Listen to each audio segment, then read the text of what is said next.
Josh Munday here, and you've just seen me play part of the solo Eruption, one of the world's greatest guitar solos of all time, released in 1978, recorded in 1977 by a very young Eddie Van Halen for their debut album.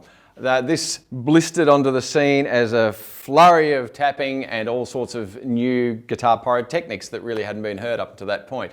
I've done quite a few of these tone design segments, and I often get feedback from people online that says we can only really get that tone with exactly the right gear and exactly the right amplifier.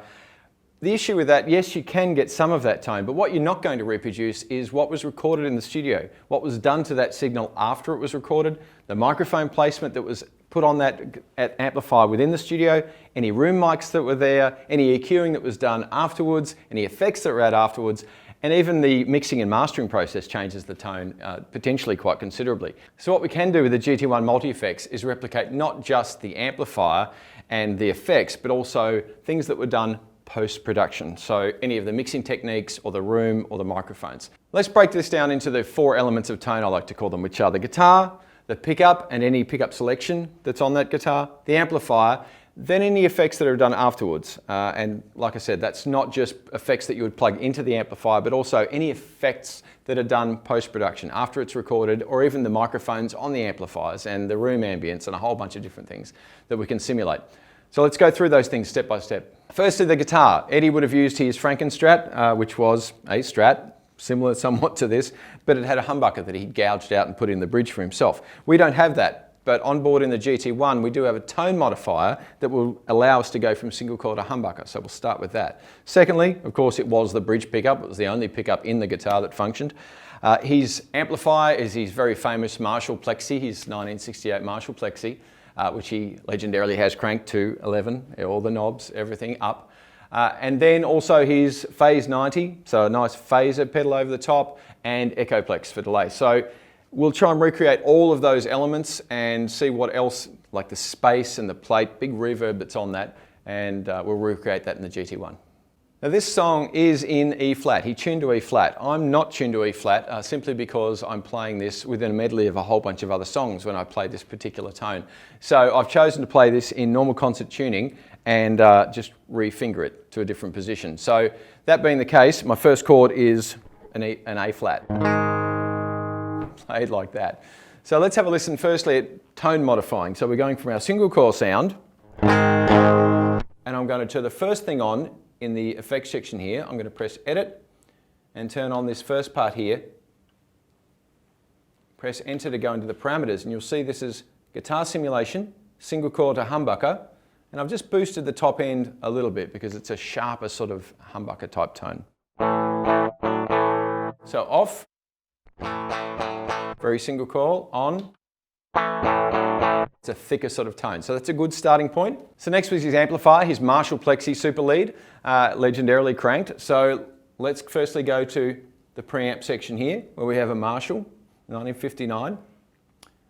I've turned the gain quite a fair way up there, and if we press enter and go over the page, we'll see that we've got bass, middle and treble. Now I've left the bottom end about right, the bass about midway, but both the middle and treble I've cranked all the way because it's quite a sharp sound, and often on those old Plexis, when you crank the presence control, it offers a whole new level of gain. So that's quite important that we try and replicate that. So let's have a listen to how that amp sounds.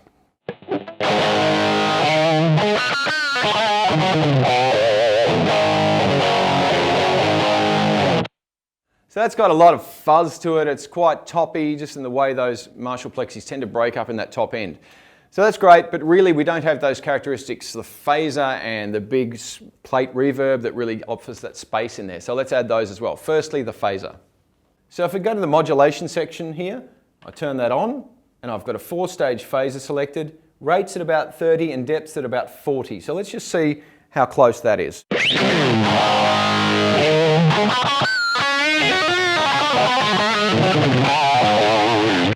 That's getting closer, but it's really missing that really big spatial plate reverb that's on there as well. So let's add some reverb.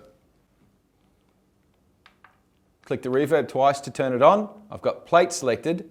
2.5 seconds is the time, so that's quite a long reverb in quite a large room. Effect level, I've turned that up almost all the way because it's a really, really big effect. So let's have a listen to that. We're nearly there, I think.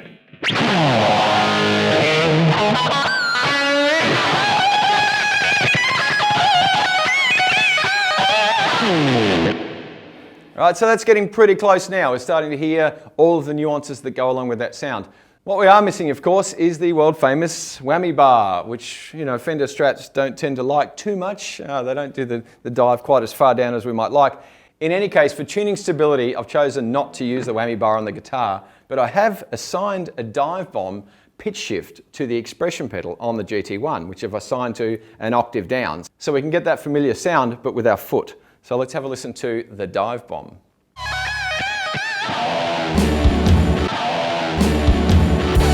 And finally, just some of the tapping triplets that he's so famous for within this piece.